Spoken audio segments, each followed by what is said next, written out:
Hello, Robert Bruce Andrews here. Several years ago, I stumbled onto a record album narrated by Richard Harris.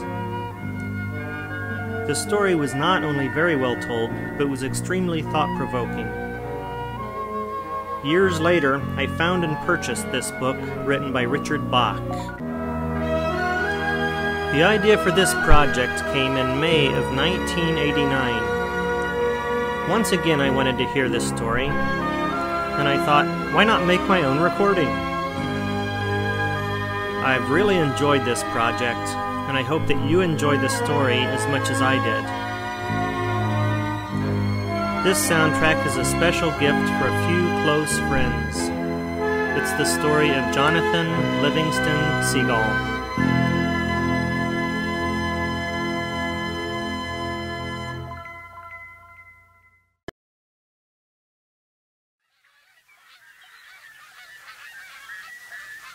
It was morning, and the new sun sparkled gold across the ripples of a gentle sea.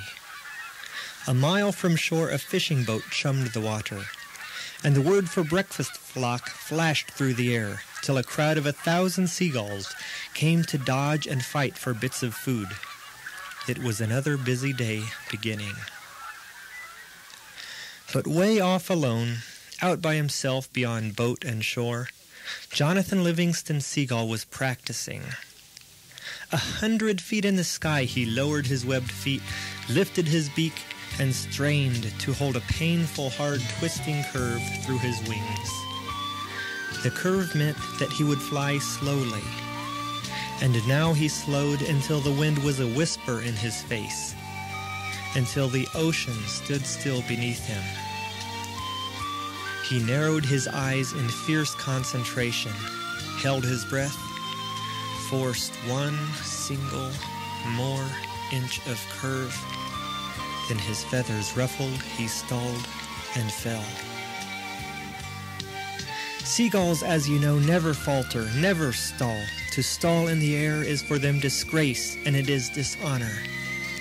But Jonathan Livingston Seagull, unashamed, stretching his wings again in that trembling hard curve, slowing, and stalling once more, was no ordinary bird.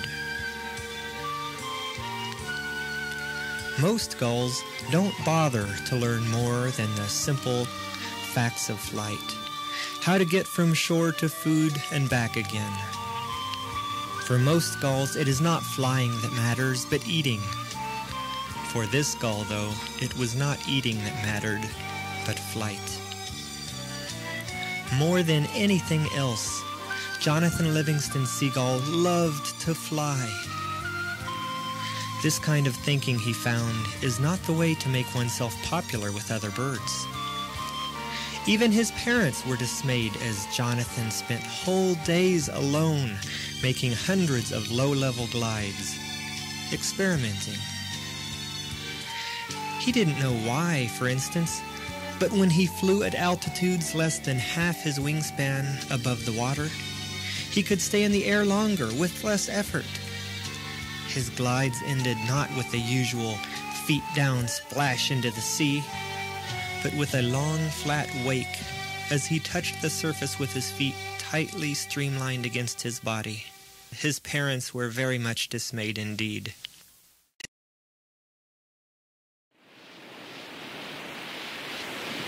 "Why, John, why?" his mother asked. "Why is it so hard to be like the rest of the flock, John? Why can't you leave low-level flying to the pelicans, the albatross? Why don't you eat, son, your bone and feathers?" "I don't mind being bone and feathers, Mom. I just want to know what I can do in the air and what I can't. That's all. I just want to know." "See here, Jonathan," said his father, nodding kindly. "Winter isn't far away. Boats will be few, and the surface fish will be swimming deep. If you must study, then study food and how to get it. Don't you forget that the reason you fly is to eat?" Jonathan nodded obediently. For the next few days he tried to behave like the other gulls. He really tried. screeching and fighting with the flock around the piers and the fishing boats, but he couldn't make it work.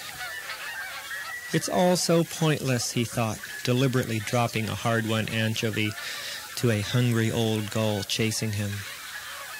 I could be spending all this time learning to fly. There's so much to learn. It wasn't long before Jonathan Gull was off by himself, far out to sea, hungry, happy, learning.